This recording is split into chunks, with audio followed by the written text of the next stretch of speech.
Siempre pensé que mi abuela era pobre. La certeza de eso era tan clara y tan fría como el agua del grifo en las mañanas de invierno. Para mí, en la inocencia, o perhaps la ingenuidad, de mis 10, 12, 15 años, la pobreza tenía una imagen muy concreta. Era el jersey de lana que, aunque estaba lavado hasta quedar suave como la piel de un melocotón, inevitablemente heredaba de mi prima mayor.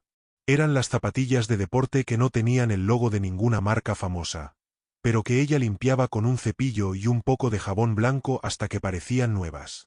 Era el autobús número 27 que tomaba todos los días para ir al mercado, con su bolso de tela marrón, desgastado en los bordes, donde guardaba las monedas justas para la compra y un pañuelo de tela, nunca de papel. Su casa era pequeña. No era la casa de una mujer rica. Era un refugio de paredes delgadas que en verano conservaban el fresco de la noche y en invierno guardaban el calor de la estufa de leña. No había ningún lujo, ningún exceso. Todo tenía una función, un propósito, y sobre todo, una historia. La mesa del comedor, con sus marcas de cuchillos y sus manchas de pintura de cuando yo era pequeña y quería dibujar. Las sillas, que crujían como si sus maderas murmuraran secretos cada vez que nos sentábamos a comer. Y su ropa. Dios mío, su ropa. Siempre la misma paleta de colores. Grises, marrones, azules oscuros. Colores prácticos, que no mostraban la tierra del jardín ni el polvo de la calle. Colores que no llamaban la atención. Yo, en mi adolescencia, a veces sentía un calor de vergüenza ajena cuando venía alguna amiga del colegio a casa. Tu abuela es muy sencilla, ¿no? Me decían, y yo me encogía por dentro, asintiendo con una sonrisa torpe, deseando que tuviera un poco más de glamour, de lo que yo asociaba con el éxito y la felicidad. Pero mi abuela, ella nunca se quejaba. Al contrario. Su vida no parecía una resignación, sino una elección. Una elección firme y tranquila. La riqueza, mi cielo, me decía mientras pelaba patatas en el fregadero, sus manos moviéndose con una eficacia milenaria, es como el caldo de pollo. Si le pones demasiadas cosas, se pierde el sabor. Lo simple siempre alimenta más. Yo no lo entendía. Para mí, la riqueza era añadir cosas, no quitarlas. Era tener, no ser. Ella se levantaba al amanecer. Siempre. No por necesidad, sino por ritual. Decía que las primeras horas de la mañana eran las más ricas del día, porque estaban vacías de ruido y llenas de posibilidad. Preparaba el desayuno en silencio. Pan tostado, un poco de aceite de oliva que un señor del pueblo le traía directamente de su almazara, y a veces, en días especiales, una cucharada de mermelada de albaricoque que ella misma hacía en verano. Nunca vi en sus ojos el menor atisbo de envidia. Cuando la vecina compró un coche nuevo, ella admiró el color. «Qué azul tan bonito, parece el cielo de julio», dijo. No comentó el precio. Cuando una amiga presumía de un viaje a la costa, ella preguntaba por el olor del mar. «Debe de estar fresco y salado, ¿verdad?» Nunca preguntó por el hotel. Su vida era un ejercicio constante de encontrar abundancia en la escasez. Y a fuerza de verlo todos los días, yo aprendí a no ver pobreza en su casa, sino otra cosa que no sabía nombrar. Una especie de tranquilidad armada. Una fortaleza hecha de cosas pequeñas y bien hechas. Ella no era pobre. Estaba armada con su humildad como un escudo. Un escudo que la protegía de la envidia, de la avaricia, de la insatisfacción constante que veía en tantos otros. Y ese escudo, aunque yo no lo supiera entonces, no era para protegerse a sí misma. Era para protegerme a mí. Protegerme de creer que lo más valioso de una persona cabe en un bolso. De pensar que el ruido de un motor puede ahogar el silencio de un gesto amable. De confundir el precio de las cosas con su valor. Su humildad no era pobreza. Era la armadura más lujosa que he visto en mi vida. Y ella, con su bolso de tela y sus zapatos sencillos, era la mujer más rica que he conocido. Pero me llevaría años, y un día muy especial, entenderlo. Si la humildad era su escudo, su casa era su reino. Y qué reino tan peculiar. No era un palacio de oro ni mármol, sino una fortaleza de olores, de texturas, de pequeños detalles que tejían una historia mucho más grande de lo que sus paredes podían contener. Al cruzar la puerta, siempre te recibía el mismo aroma, una mezcla indeleble de albahaca fresca del pequeño tiesto en la ventana, leña de olivo quemada lentamente en la chimenea durante décadas de inviernos, y la base constante de jabón de sándalo con el que frotaba cada superficie hasta dejarla brillando. Era un olor a orden, a cuidado, a tiempo bien empleado. Un olor que te envolvía como un abrazo y te decía, sin palabras, estás en casa. Estás a salvo. Nunca hubo un silencio absoluto allí. La casa siempre estaba susurrando.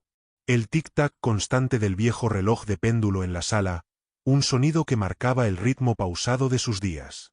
El crujido leve de las maderas del suelo, que parecían saludarte cuando pasabas. El lejano rumor del autobús 27 desde la calle, un sonido que para mí era la banda sonora de su vida sencilla y rutinaria. Y las fotos. Dios, las fotos.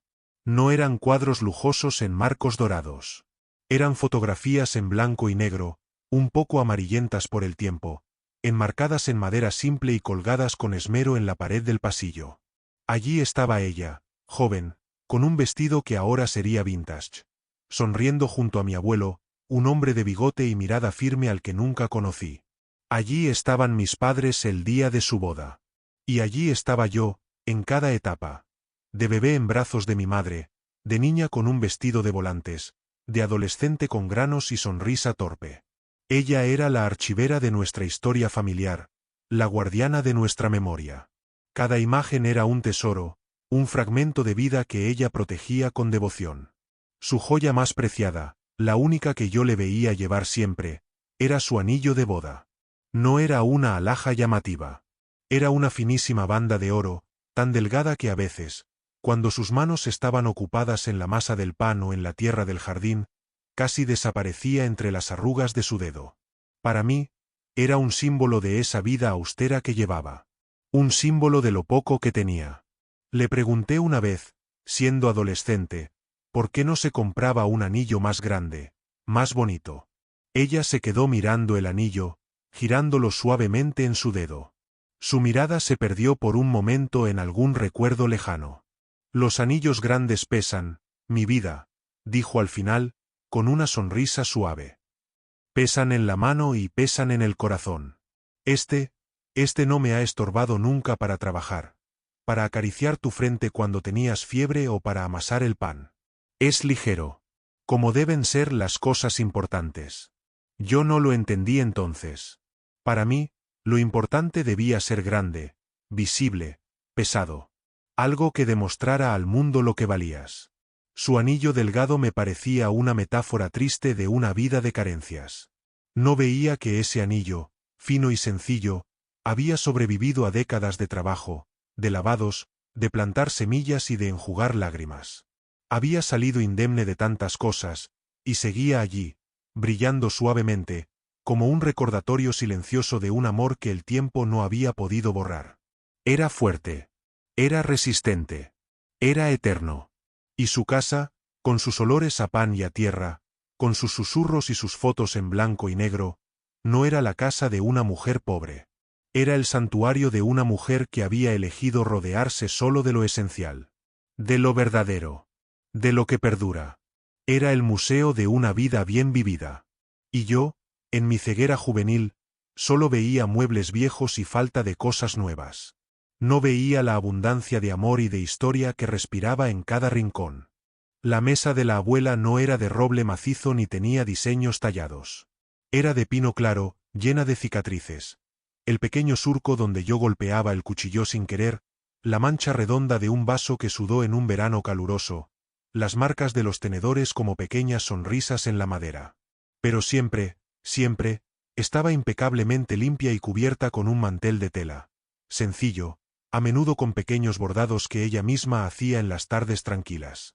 Era alrededor de esa mesa donde se desarrollaban las lecciones más importantes.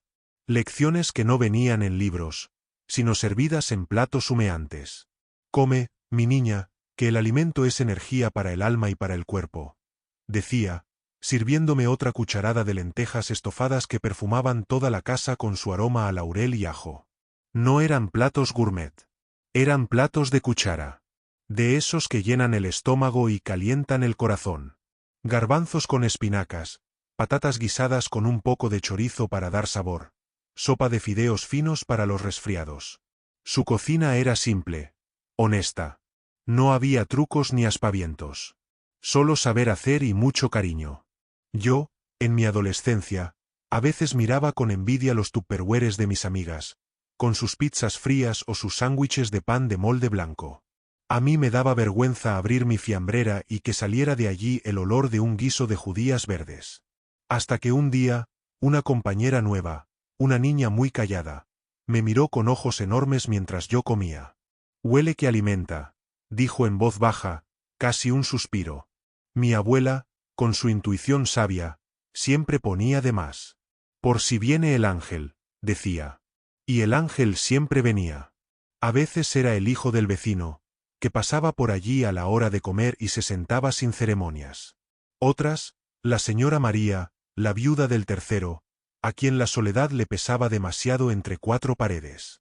La mesa de la abuela siempre tenía un puesto extra, un plato de más, un trozo de pan para mojar en la salsa. El que come solo, se muere solo, sentenciaba ella, pasando el panera. La comida sabe mejor cuando se comparte. Y era verdad. En esa mesa sencilla, las conversaciones fluían entre bocado y bocado. Se hablaba de la cosecha de tomates, de lo caro que estaba todo, de lo bien que cantaba el señor Ramón en la misa del domingo. No se hablaba de dinero, ni de posesiones, ni de ascensos. Se hablaba de la vida real. Una tarde, mientras pelaba manzanas para hacer una compota, me miró con esa mirada suya que parecía ver directamente al alma. ¿Sabes cuál es la diferencia entre un plato caro y uno barato, mi cielo?, preguntó, sin levantar la voz. La calidad de los ingredientes, respondí yo, segura de mi respuesta.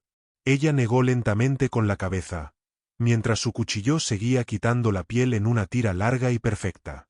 No. La diferencia está en las manos que lo preparan. Un huevo frito puede saber a gloria si se fríe con paciencia y se sirve con amor. Y la langosta más cara del mundo puede saber a ceniza si se cocina con prisas y mal humor.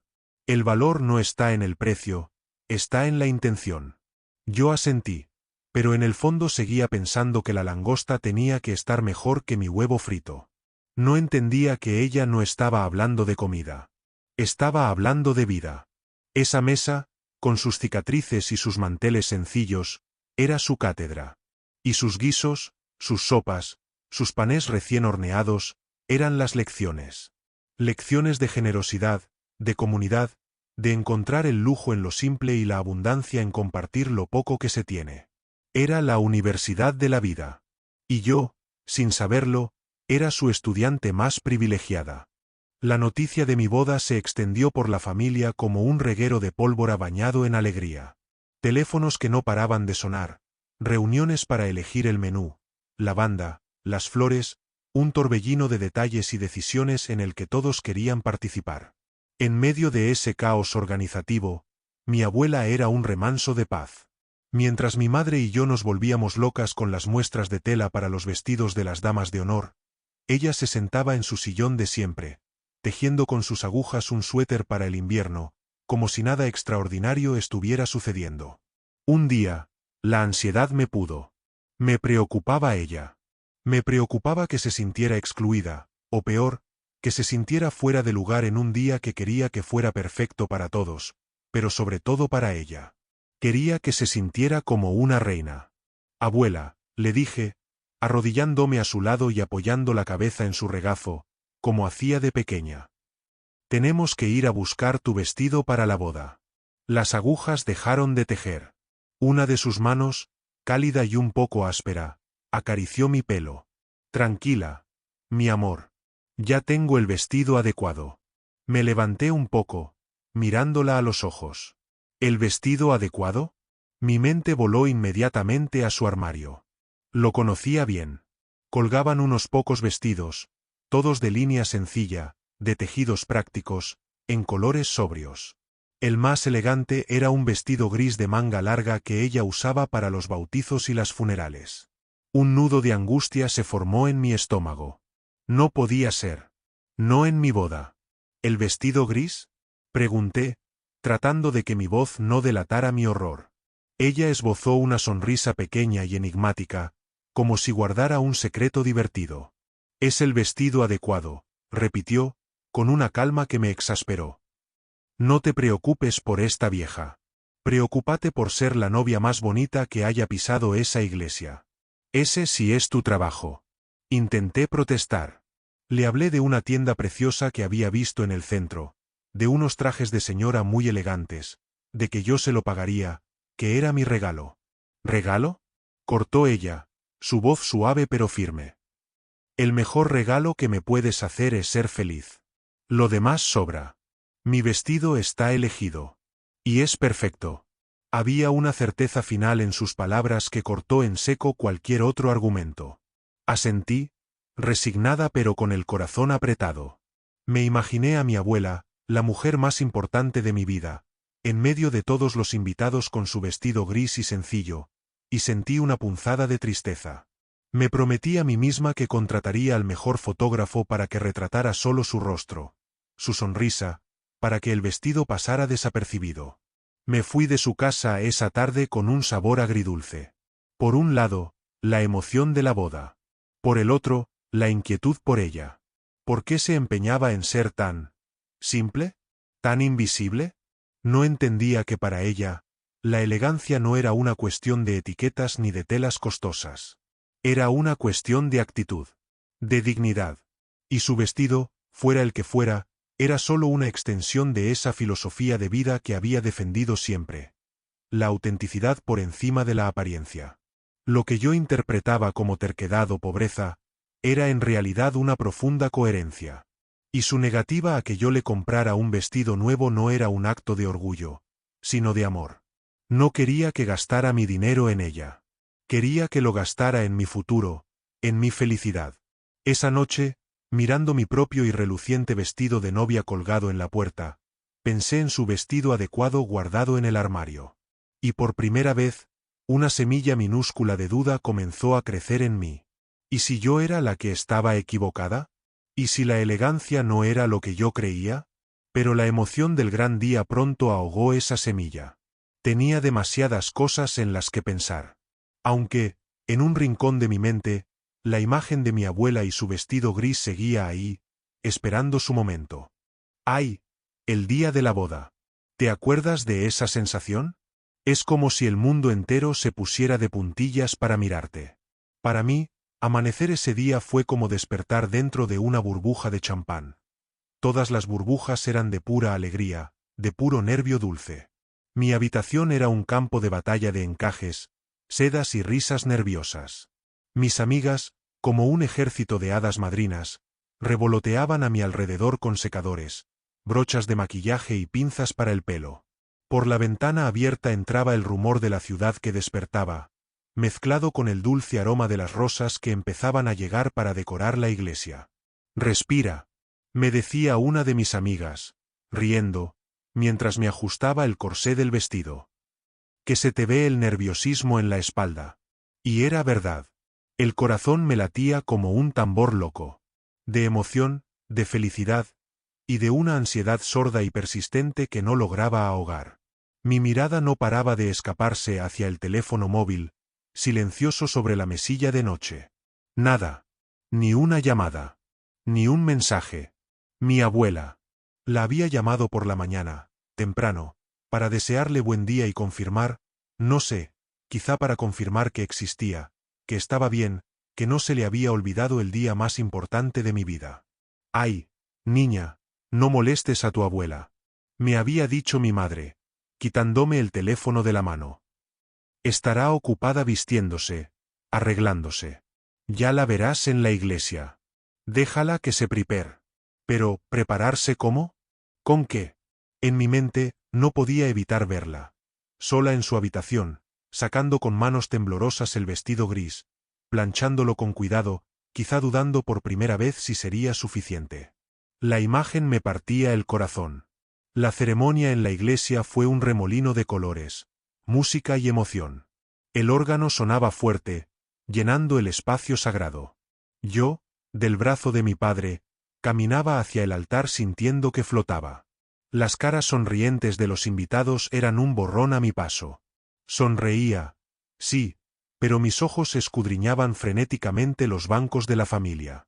Allí estaban mis padres, mis tíos, mis primos, risas, pañuelos enjugando lágrimas de emoción. Pero su banco, el de la segunda fila, el reservado para ella, estaba vacío. Un silencio frío y abrupto se abrió en medio de toda la música dentro de mí. El frío me recorrió la espalda como un escalofrío repentino. ¿Dónde estaba? ¿Se había perdido? ¿Le había pasado algo en el maldito autobús número 27? ¿Se había sentido indispuesta y no había querido preocuparnos? 1000 pensamientos catastróficos se dispararon en mi cabeza, haciéndome perder el compás de la música. Tropecé levemente y la mano de mi padre apretó la mía con fuerza. Tranquila, murmuró él, sin dejar de sonreír para los invitados. Ya llegará. Pero no llegó. La ceremonia continuó, los votos se pronunciaron, los anillos se intercambiaron, y ese banco siguió vacío. Para el mundo, era la boda perfecta. Para mí, tenía un agujero con forma de abuela en el corazón. La ceremonia terminó. Los aplausos resonaron en la iglesia, cálidos y emotivos, pero a mis oídos sonaron lejanos, apagados por la niebla de mi preocupación. Salimos bajo la lluvia de pétalos de rosa, sonriendo, abrazando a la gente, pero yo era una autómata. Mi sonrisa era de goma, mis abrazos mecánicos. Mi mirada no dejaba de escudriñar la calle, buscando su figura menuda, su paso cansino, su bolso de tela marrón. Nada. El trayecto hasta la finca del banquete fue un silencio elocuente dentro del coche. Mi recién estrenado marido sostenía mi mano, pero notaba su confusión. ¿Estás bien?, preguntó suavemente. Yo solo pude asentir, mirando por la ventana, viendo cómo los edificios de mi ciudad, tan familiares, parecían ajenos y hostiles sin la certeza de que ella estuviera bien. Llegamos a la finca. Los jardines verdes, la pérgola adornada con flores blancas, las mesas elegantemente dispuestas, todo era perfecto. Demasiado perfecto. Un escenario de revista que me resultaba falso sin ella. Los invitados se dispersaron, felices, con sus copas de cava. La banda comenzó a tocar una melodía suave. El sol brillaba. Era la imagen de la felicidad plena. Y yo me sentía como una intrusa en mi propia fiesta. Fue entonces cuando pasó. Primero, fue un rumor lejano, un zumbido bajo y potente que poco a poco fue creciendo, ahogando la música de la banda y el murmullo de las conversaciones. No era el ruido de un coche cualquiera. No era el escape golpeando de un taxi viejo, ni el motor diésel de un autobús. Era un ronroneo profundo, sedoso, asterisco asterisco elegante asterisco asterisco. Un sonido que no pertenecía a nuestro barrio, a nuestra familia, a nuestra historia. Las conversaciones comenzaron a apagarse, una a una. Las cabezas se giraron, no hacia la mesa principal donde estábamos nosotros, los novios, sino hacia la entrada de la finca. Hacia la verja de hierro forjado. Yo seguí la mirada de todos, con el corazón empezando a latir con una fuerza desconocida. ¿Qué era eso? ¿Un invitado importante que se había equivocado de boda? Y entonces, lo vi.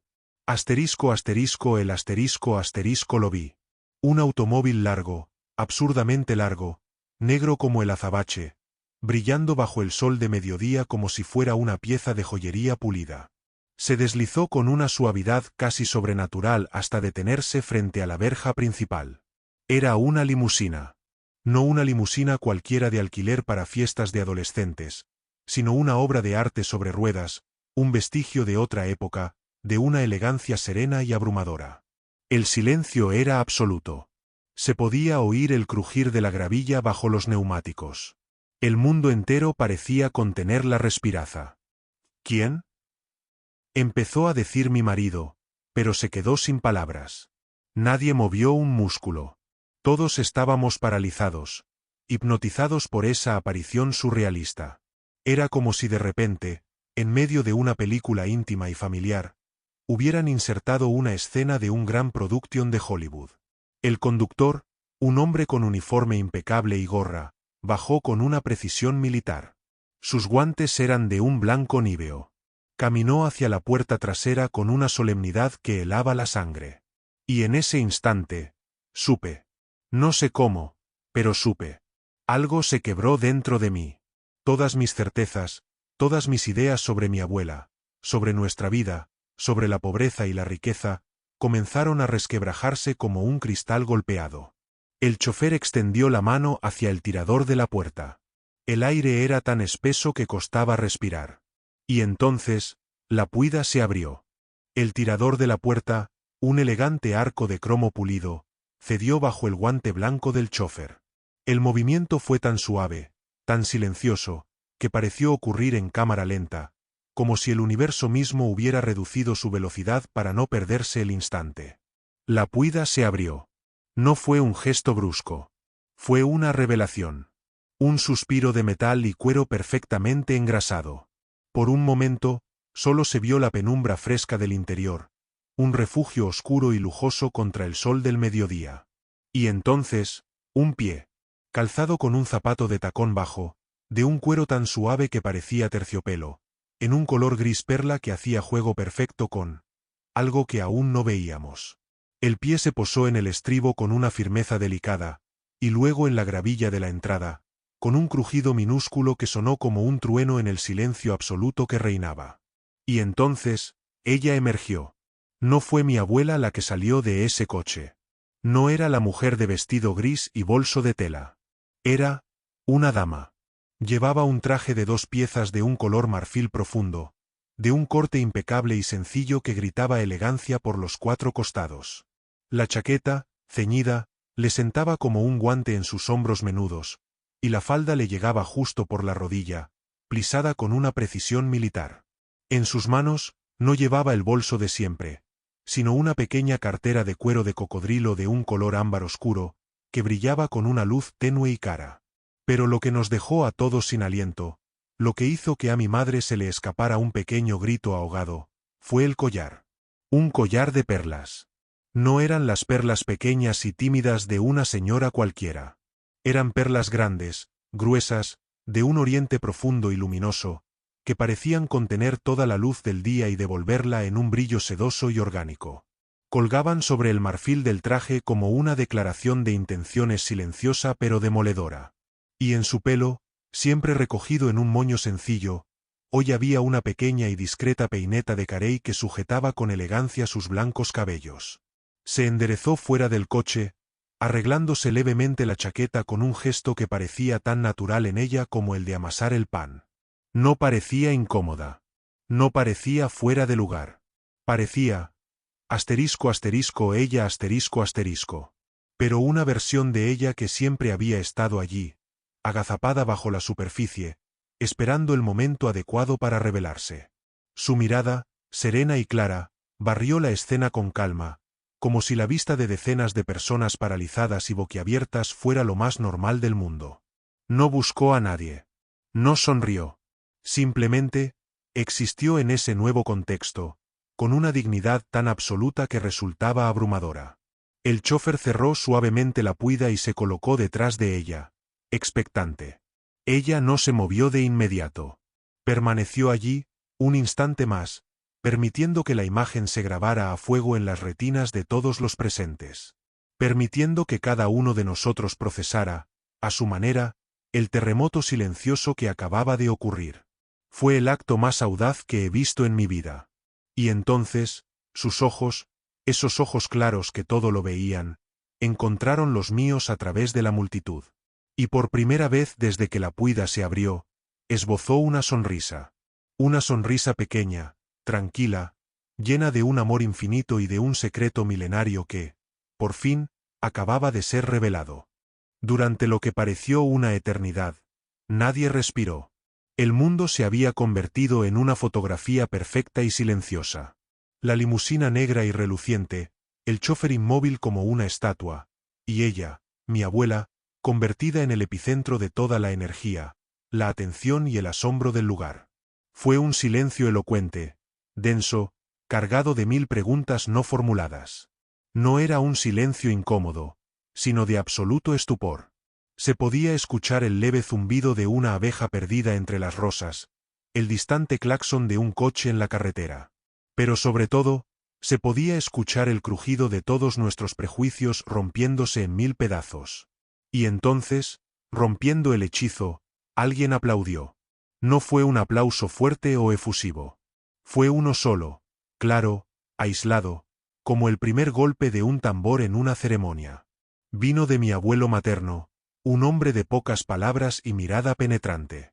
Él, que había conocido a mi abuela toda su vida, sostenía la mirada de ella con una expresión que no era de sorpresa, sino de profundo y solemne respeto. Como si finalmente una verdad largamente guardada hubiera salido a la luz, y él estuviera allí para honrarla. Ese aplauso solitario fue el detonante. Como una ola que crece, el aplauso se extendió. No fue un aplauso de júbilo, ni de alegría desbordada. Fue un aplauso lento, pausado, respetuoso Era el sonido del reconocimiento. Del asombro convertido en admiración. Era el sonido de una sala llena de personas que, de golpe y porrazo, entendían que habían subestimado por completo a la mujer que tenían frente a ellos. Las lágrimas empezaron a correr por las mejillas de mi madre sin que ella apenas se diera cuenta. Mi padre, a su lado, tenía la boca semiabierta y una arruga de profunda perplexidad en la frente. Mis amigos, mis primos, todos intercambiaban miradas de incredulidad total, seguidas de sonrisas lentas de asombro y de un «¿Pero qué está pasando aquí?», mudo. Y en medio de todo, ella, mi abuela, no se inmutó, no se ruborizó, no hizo un gesto de falsa modestia. Permaneció serena, aceptando el aplauso con una leve inclinación de cabeza, como una reina que, después de años de exilio, regresa a su reino y es recibida no con alboroto, sino con el profundo y merecido respeto de sus súbditos. Su mirada nunca se despegó de la mía. Y en sus ojos, yo no vi jactancia. No vi orgullo. No vi un «te lo dije» o un «ves». Vi amor puro, sencillo y abrumador. Y vi algo más. Una pizca de traviesa diversión, como la de un niño que por fin puede mostrar el secreto que guardaba bajo la almohada. El aplauso continuó, creciendo en calidez, envolviéndola. No aplaudían la limusina. No aplaudían las perlas ni el traje de seda. Aplaudían a ella a su coraje. A su elegancia innata. A su humildad, que ahora se revelaba no como pobreza, sino como la elección consciente de una mujer poderosa. Aplaudían el secreto mejor guardado de nuestra familia. Y en ese suspiro colectivo, en ese aplauso que era a la vez un homenaje y una disculpa, entendí. Entendí que la verdadera riqueza nunca había estado en lo que ella tenía o no tenía, sino en el poder de elegir cuándo y cómo mostrarla. Ella había elegido mostrarlo en el día más importante de mi vida, para darme la lección más valiosa de todas. El aplauso siguió su curso, un murmullo respetuoso que finalmente comenzó a apagarse, dejando a su paso un silencio cargado de una nueva comprensión. Todos permanecían en su sitio, paralizados por la revelación, observándola a ella, que seguía de pie junto a la imponente limusina, como una estatua de elegancia y serenidad. Pero yo ya no podía quedarme quieta. Sin pensarlo, impulsada por una fuerza que brotaba de lo más profundo de mi ser, comencé a caminar. Mis pasos sobre la gravilla crujieron en el silencio, marcando el ritmo de mi corazón, que latía con una intensidad que sentía en la garganta. Mi pesado vestido de novia, que antes me había hecho sentir como una princesa de cuento, ahora solo era una tela más en un mundo que había girado por completo sobre su eje. Ella no se movió. Me vio venir, y esa sonrisa tranquila y amorosa no se desvaneció de sus labios. Sus ojos, esos ojos claros que ahora entendía que lo veían todo con una profundidad que yo nunca había sospechado, me observaban acercarme con una ternura infinita. La distancia entre nosotros se acortó. Con cada paso, las imágenes de mi vida con ella desfilaron por mi mente. Las lentejas en la mesa de pino, el olor a jabón de sándalo, las manos arrugadas acariciando mi frente, el vestido gris, y ahora esto. Este traje de seda marfil, estas perlas, esta limusina. Dos realidades completamente opuestas que chocaban en mi cabeza, buscando un lugar donde encajar. Finalmente, me detuve frente a ella. La miré a los ojos, buscando una explicación, una palabra, algo que diera sentido al torbellino que sentía dentro. Abuela. Logré balbucear, y mi voz sonó quebrada, vulnerable, como la de la niña que solía ser. ¿Por qué? ¿Por qué nunca? No pude terminar la frase. Las lágrimas que había estado conteniendo comenzaron a rodar por mis mejillas, calientes e imparable. No eran lágrimas de tristeza. Eran lágrimas de confusión, de asombro, de una emoción tan grande que no cabía dentro de mí. Ella no dijo nada. No necesitó hacerlo. Con una lentitud llena de solemnidad, abrió sus brazos. No era el gesto rápido de un abrazo cotidiano. Era una invitación. Una acogida. Y yo me derrumbé dentro de ellos. Enterré mi rostro en su hombro, en la suave y costosa tela de su chaqueta, que olía a ella, a ese aroma familiar a albahaca y jabón de sándalo que ahora se mezclaba con un perfume tenue y elegante que nunca le había olido antes. Sus brazos, delgados pero increíblemente fuertes, me rodearon, apretándome contra sí con una fuerza que desmentía su edad. SHHH, mi niña, mi vida, murmuró su voz, suave y calmada, cerca de mi oído. No llores. Hoy es el día más feliz. Pero, todo este tiempo. Sollocé contra su hombro, incapaz de articular el torrente de preguntas. Pensé que éramos pobres. Ella acarició mi espalda, como había hecho tantas veces cuando era pequeña. Pobres, repitió, y en su voz no había amargura, sino una profunda sabiduría. ¿Sabes qué es la pobreza, mi amor? La pobreza es creer que necesitas cosas brillantes para ser valiosa. La pobreza es tener tanto miedo a perder lo que tienes, que olvidas vivir. Yo, dijo, apretándome un poco más, nunca fui pobre. Yo era libre. Me separé un poco, lo justo para mirarla a los ojos, sin soltarla.